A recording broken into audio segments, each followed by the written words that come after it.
Radio Encastre, programa para armar.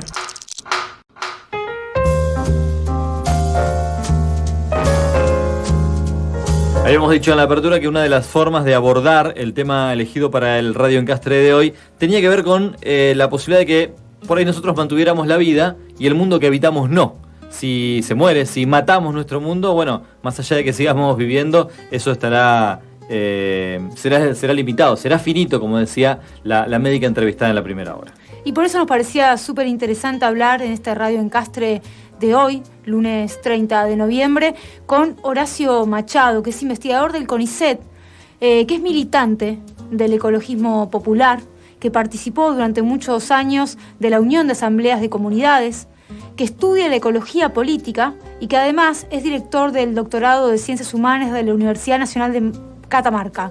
Algo que no me parece menor decir es que llegamos a él de la mano de nada más y nada menos que de un compañero periodista muy querido que hace mucho tiempo sostiene esta agenda en los medios, en los comunitarios y en los convencionales, Darío Aranda, que se está del otro lado, por supuesto, también lo saludamos. Horacio, ¿cómo estás? Buenas noches. Andrea te saluda. ¿Qué tal, Andrea? Javier, un gusto escucharlos y muy contento de estar conversando con ustedes en esta noche. Muchísimas gracias por hacerte el rato, sabíamos que estabas ocupado y así todo te hiciste el espacio. Para nosotros es muy interesante poder hablar con vos, porque algunas de las cosas que pensábamos a partir de escucharte, de leerte y de relacionar esta idea de la muerte con la naturaleza, es que en nuestra cultura occidental la muerte es un conflicto o supone un conflicto existencial, pero que sin embargo, si la pensamos desde estas civilizaciones capitalistas en relación a la naturaleza o a los bienes comunes, no solamente que ese conflicto existencial parecería desaparecer, sino que además desde estas civilizaciones capitalistas hay un grado de disociación y negación muy grande respecto a lo que el planeta y sus territorios nos ofrece para sostener y para reproducir incluso la vida en el sentido más literal, ¿no? Para vivir. Entonces la pregunta que queríamos hacer es ¿por qué hablar de crisis climática puede ser también hablar de muerte? Sí, efectivamente, como vos decías, ¿no? Más que un conflicto hay una gran contradicción. Esta civilización, o mal llamada civilización, yo diría que más bien es la cara de la barbarie y no la civilización, está construida sobre una enorme contradicción. Por un lado, piensa lo humano desde la lógica de lo infinito, como no aceptando la muerte como dimensión de la vida. Pero por otro lado, nace y se sustenta sobre la muerte a gran escala. Nosotros hablamos de que el capitalismo es una necroeconomía, una economía basada en la muerte. Y la primera muerte que produce como condición de posibilidad es la muerte de la naturaleza, de la madre tierra. El punto de partida es ese, negar la tierra como un sistema viviente. La tierra es una comunidad de comunidades convivientes. La idea de biosfera significa precisamente eso, que hay una comunidad de la biodiversidad. Nosotros formamos un todo y dependemos de los más elementales, de las más elementales expresiones de la vida, de las bacterias, de los virus, ni qué hablar de los insectos, de los fenómenos. Hacemos parte de la vida. Somos seres vivientes solo en tanto y en cuanto nos mantenemos abiertos a los flujos de la materia y de la energía que nos comunica la Tierra a través del agua, el aire y el alimento. Y eso es la negación. El mundo del capital piensa la naturaleza como cosa muerta, como objeto de conquista, como objeto de explotación, ¿no es cierto? Como algo que no tiene valor excepto si fuera algo para ser comprado y vendido. Uh-huh. Entonces, efectivamente, la economía capitalista es una gran maquinaria de guerra y de muerte. En ese sistema estamos, ¿no? Y por eso es muy difícil llamarle, cuando tomamos nota de esto, es muy difícil decir que esto es una civilización, porque más bien tiene la cara de la barbarie. Uh-huh. Sí, el planeta, ¿no? Entendiendo el planeta como un equivalente a naturaleza en los términos en los que vos lo estás planteando en esta primera intervención, fueron una especie de organismo, como una analogía con un cuerpo humano, podríamos decir herido, lastimado, maltratado, y si le pudiera dar un diagnóstico desde tu perspectiva, ¿cuál sería ese diagnóstico? Y casi te preguntaría como médico si se puede salvar. Sí, mira, Javier, es muy importante tomar nota de que cuando hablamos de la Tierra como un organismo, no estamos hablando en un sentido metafórico. Uh-huh. La Tierra es un organismo, es decir, es un sistema vivo. Hay una gran bióloga, ¿cómo se llama? Lynn Margulis, y otro gran biólogo, geólogo, James Lovelock, que en los 70 ya científicamente corroboraron esta idea que para nuestros pueblos originarios era como una verdad primordial, una verdad fundamental. La madre tierra como como un sistema vivo. Entonces, cuando digo esto, no estoy diciendo una metáfora, no es como si fuera un organismo, es un organismo. Y jugando con esta, digamos, cuestión de decir, bueno, ¿cuál sería la enfermedad? Bueno, creo que hay un cáncer, en el sentido de que el cáncer tiene que ver con la malformación y la proliferación de células malignas que empiezan a proliferar, a expandirse, a colonizar y a necrotizar otros tejidos y otras células. Bueno, creo que esa célula originaria es la célula del conquistador. El conquistador, el varón, que con violencia y con el monopolio del poder y de la riqueza se ha ido expandiendo y generando, digamos, la ley de mercado y la ley de guerra en la que vivimos, sería eso, como un gran cáncer. El capitalismo, el colonialismo y el patriarcado son un gran cáncer. No es la humanidad, sino una porción de la humanidad que vive bajo esa lógica del mercado. Entonces, efectivamente estamos ante un proceso cancerígeno que efectivamente atenta contra la salud y la vida de la madre tierra. Ya no tenemos mucho más tiempo y nosotros no podemos seguir aceptando la expansión y la colonización de este cáncer. Necesitamos encontrar formas urgentes de ponerle freno a esta expansión.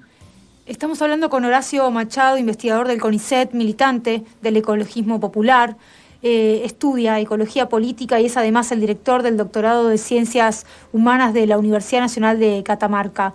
Hablabas de frenar este cáncer y no puedo no pensar en el rol y preguntarte, por supuesto, que tienen los estados, y esto lo sugiero pensar con voz al aire en función de que muchas veces son los países del mundo, incluso el propio, quienes de alguna manera arengan esas prácticas extractivistas o de muerte, que por un lado generan recursos, pero lo que lo hacen a costa de los bienes comunes y naturales, desde ya, entre otras cosas, enfermando la tierra y los recursos que son de todas, de todos y de todes. ¿Qué hacen los estados? ¿Qué deberían hacer los estados? ¿Dónde deberían colocarse frente a este escenario que es muy trágico de por sí, no?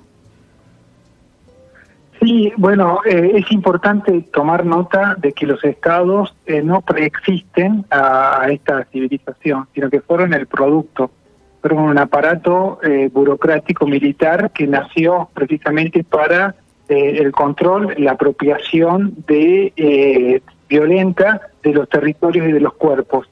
Esa fue la función del Estado. El primer Estado fue el Estado, digamos, de la corona española, y sus aparatos y medios de control y de apropiación y de explotación de los territorios y los cuerpos se fue gestando en el proceso de conquista y de colonización de América. Son los estados los que construyeron esta lógica monocultural de la idea de la nación, ¿no? Basándose en la uniformización sociocultural de pueblos. Y también son los estados los que hoy, digamos, impulsan, ya sea con lógicas de ideologías de derecha o de izquierda, la idea de desarrollo. La idea de desarrollo nos parece como, digamos, el dispositivo ideológico político más poderoso y más peligroso, porque en torno a esa idea de alcanzar el desarrollo se justifican los procesos de depredación de las fuentes de vida. Y bueno, me parece que justamente el Estado forma parte de este problema. La lógica, digamos, de la separación entre gobernantes y gobernados nos quita la posibilidad de pensar otras formas de organización y de convivencia política que estén basadas en la autonomía, en, digamos, la idea de comunalidad, de construir comunidades políticas donde no haya esa estructura vertical y jerárquica, sino que se construya un poder social desde abajo hacia arriba. Si agarro una parte de esta respuesta y una parte de la anterior, puedo hacer síntesis en que hay vinculaciones entre esas porciones de la humanidad a las que hacía referencia antes, que son las dominantes, las hegemónicas, y son las que determinan o gran parte de los males que le estamos haciendo a nuestro propio planeta, a nuestra naturaleza, y a partir de eso queríamos preguntarte también cómo ves que en contrapartida a todo esto pueda haber movilización, pueda haber organización, pueda haber comunidad consciente que va tratando de hacerle frente a todas estas cosas. Digo, en cada uno de los desastres naturales o ambientales, decir desastre natural me parece que es medio un error, me lo estoy analizando a partir de que lo digo en voz alta, ¿no? Pero digo, en cada una de las crisis de daño a nuestra naturaleza, también felizmente aparece una porción de la comunidad que es más consciente, que se organiza, que resiste, que rechaza. Ahí está parte de la salvación, Horacio. Sí, no sé si de la salvación, pero decir, bueno, hay alternativas vivas que han construido otras formas de convivencialidad. Y entonces, no para imitar, pero sí para aprender. Nosotros necesitamos salir de esta ceguera epistémica que supone pensar que hay un único horizonte, que es el que proponen los estilos de vida oligárquicos de los países más poderosos, y hay un problema ahí con los países menos poderosos que siguen colonialmente eso y que quieren llegar a vivir como los del norte imperial. Eso es una quimera. Entonces, hay alternativas. Cuando siempre me preguntan, ¿hay alternativas? Sí, por supuesto, pero ninguna alternativa es seguir el camino y pretender querer vivir como vive el norte imperial, porque el norte imperial está construido efectivamente sobre la depredación oligárquica de los medios de vida.